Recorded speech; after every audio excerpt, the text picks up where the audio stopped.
Hey friends, this is Jennifer Terri. I make Philippine Travel Updates. How are you? Today is September 10.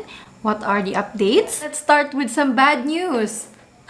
Sorry, with the enthusiasm, but red list countries. We talked about this the other day that the Philippines were introduced red, yellow, green countries. And I shared to you guys that there is no red country as of September 6. As of today. Well, tonight, the IATF spokesperson announced that there is now red list countries. There are, let's see how many, let me count. There are now 9 red countries. Okay? Tune in if you're a Balikbayan, if you are a foreign national or Filipinos. All passengers will be affected by this announcement if you're coming from these 9 countries. What are these countries? So the President Duterte approved today, September 10, the impositions of travel restriction on countries under the red list.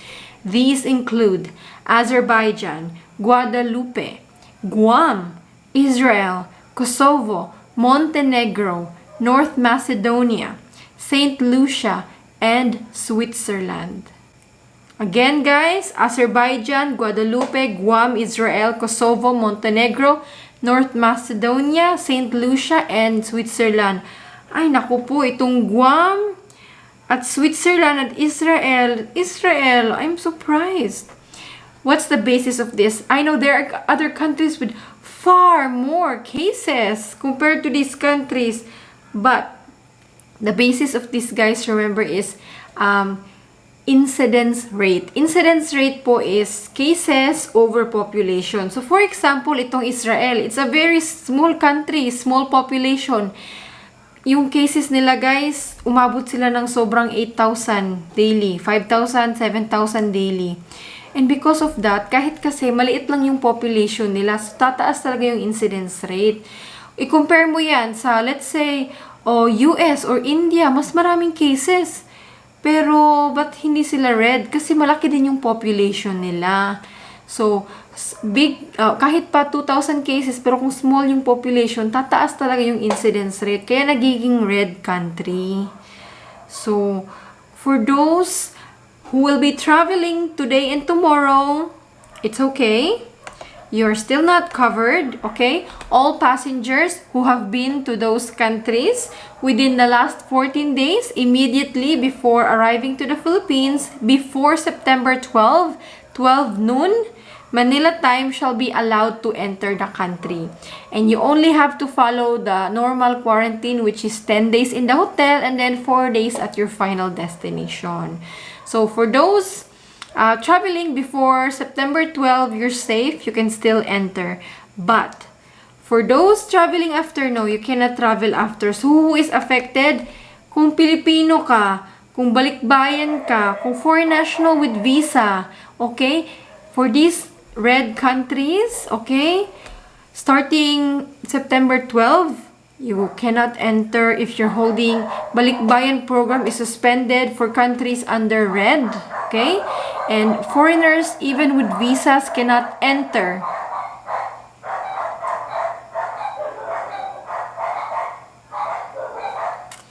Ay, kasama ko sa mga iro. Sa aming daming aso sa amin, guys.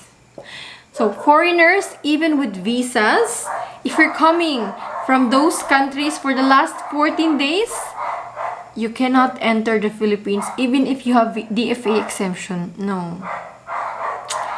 But I know not many Filipinos come from these countries, but still, guys, this is something that you need to watch out for if you're traveling soon, whether your country will be included in the red list. So for now, watch out for these 9 countries. Kay mga Pilipino po, although makakapasok naman kayo, pero yung regular commercial flight, hindi po siya pwede. Kung galing kayo sa itong 9 bansa, kailangan po repatriation or special commercial flight or bayanihan flight. Ito po ay is very special at very mahal. Kaya kung may commercial flight scheduled kayo this week or next week, maaaring hindi pa rin kayo matuloy. Kasi po, special commercial flight, kailangan muna mag-apply yung airline sa government, humingi ng abiso, marami pang eklabush. Kaya, hindi to agad-agad mabibigay itong commercial bayanihan flight. So, sa may mga flights po, for those travelers from these countries, if you have an upcoming flight to the Philippines, wait for the advisory of your airline. But if you're a balikbayan or foreigner, expect that you will not be able to travel until they lift the restriction, until your country is removed from the red country list. Okay, if you're a foreigner, balikbayan, and you're coming from these countries, you can go to another country, spend 14 days there, and then travel to the Philippines. Based on history, Philippines don't just put a travel restriction for... They didn't put a deadline.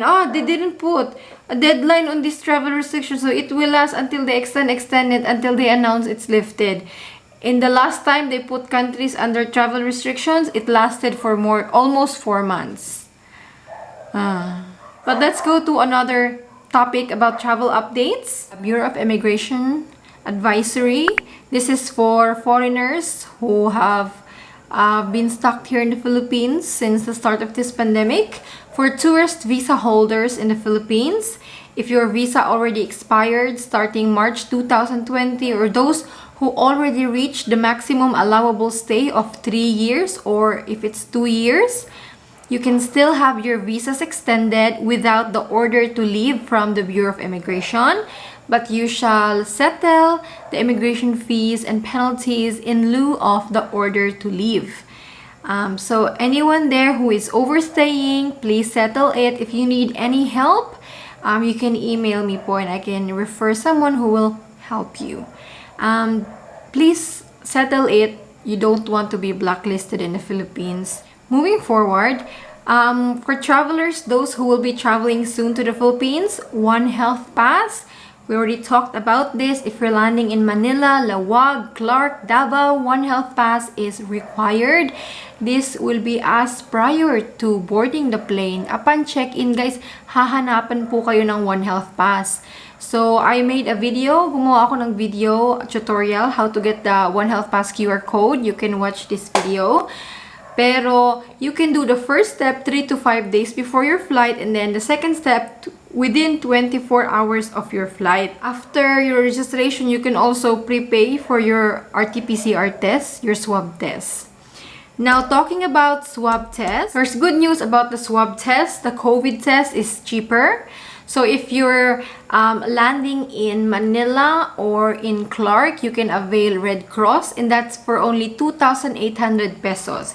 If you are a senior citizen or a person with disability, you have an ID, then you can avail a 2,240 swab test discounted price. For Padlab po, if you're landing in Manila or in Clark, you can avail their test. That's 3,000 pesos po per person, ha. Reminder that children will also be swabbed and they shall be charged the same amount, 3,000 pesos. And for those flying with Philippine Airlines, same thing. The COVID test will be 3,000 pesos or 2,400 if you're a senior or a person with disability if you have an ID. And then the next change about the COVID test is that you can pay po sa hotel. So there are only 2 ways to pay. You can pay in advance online. So before arrival, you pay in advance. Or the next option is to pay at the airport. So they are no longer accepting payments at the airport. Now you pay online in advance or pay at the hotel. I think that is better. So that the process in the airport is smoother, less hassle, less contact with other passengers pa. So the option is you can pay online or pay at the hotel to the nurses who will swab you. You can use your dollars to pay. Kung wala po kayong Filipino peso, you can use dollars or kung anong currency meron kayo, i-convert lang nila po yan, and yung sukle is Philippine peso na. If you want to pay card, debit card, credit card, please let them know po in advance because I spoke with the Toxicator today and so that they can bring the terminal card. Yes, if you're going to pay through debit card or credit card. Moving forward, we talked about this the other day for Cebu Residents, you are the chosen one, the lucky ones. If you're landing in Cebu and you are a Cebu resident, I'm talking about the whole island of Cebu, okay? Not just Cebu province, the whole island of Cebu. If you're a Cebu resident landing directly in Cebu, you can avail a shorter quarantine if you're fully vaccinated. Fully vaccinated meaning 2 weeks after your second dose. If 2 shot, if 1 shot, 2 weeks after the 1 shot. Okay, if you are OFW, non-OFW, foreign national, if you are a resident of Cebu, you can avail a shorter quarantine thanks to Governor Gwen. Cebu residents, however, who are landing in other airports. So, for example, Cebu resident, pero yung flight mo sa Manila, dun ka mag-quarantine, di ka po makaka-avail ng shorter quarantine unless na lang covered ka ng green lanes. And also, non-Cebu residents who are landing in Cebu, who are fully vaccinated, is not covered by this Cebu protocol because Governor Gwen has no jurisdiction over non-Cebu residents. You know what happened last time, right? Diversion of flights. It was so complicated, so long. Grabe. At least for now, hindi pa nagre-react yung IATF. Pero again guys, it's only for Cebu residents. For Cebu residents don't forget your proof of vaccination po. Although it's not mentioned here in the memorandum of Governor Gwen, bring proof of your residence in Cebu. I know last time when Cebu had a different protocol for their own residents as well, sometimes hinahanapan po ng proof. Pangitaan mo proof. So, if you have an ID or a letter of residence, your family in the barangay can request that. Pero kung hindi naman hingin, edi okay lang. Pero mas mabuti pong may proof kayo. Imagine if everyone na lang mag-claim na Cebu resident, diba? But anyways, let's talk about flight changes. Oh, this was asked to me pala. One Health Pass pa rin. So, for example, your flight was rescheduled or canceled, rebooked. Do you have to register to One Health Pass again? No po. You can just update. Diba, after you finish the first step, transaction number, magkakaroon ng transaction number, diba? I-update mo lang siya guys doon sa second step. I-update mo lang yung date of departure at arrival. Or kung mag-change kayo ng airline, pwede nyo nang i-update doon. So, hindi na kailangang back to zero. Pwede nang i-update. Moving forward, for our kababayans in Dubai, in UAE, good news since the ban is lifted, back to commercial flights na. Pero mahal pa rin. It's still expensive for this month, no? September, di pa rin maramdaman yung paglift ng ban. Pero at least naman for next month, guys, Cebu Pacific, Philippine Airlines, other airlines announced na that they will resume the commercial flights, the regular scheduled flights. So as you can see naman, Philippine Airlines, madami po silang flights for October, Dubai to Manila. While Cebu Pacific, meron na. As you can see here, mga nasa 2,100 dirhams na pinakamura. Not too bad compared dun sa 4,500 na bayanihan flight, diba? Now, lastly, for foreign nationals, foreign boyfriends, fiancés of Filipinos, I made a video on how to reunite. Watch my last video. That video is for you. So, I think this is all the update for today, guys. Thank you so much for tuning in. If anyone is flying home soon, basta complete requirements ka, it is okay. And most especially, stay updated with the rules kasi you know how they change so often, right? And also, if you have anything to share about your travel, those who already arrived, those in quarantine right now, happy quarantine. If you are in a hotel that is very nice, you can recommend it. Comment down below. Other travelers can see it. Let's help one another. And that's it all for this update. Thank you so much for watching. Subscribe if you haven't subscribed. Like this video. And I'll see you tomorrow. Bye.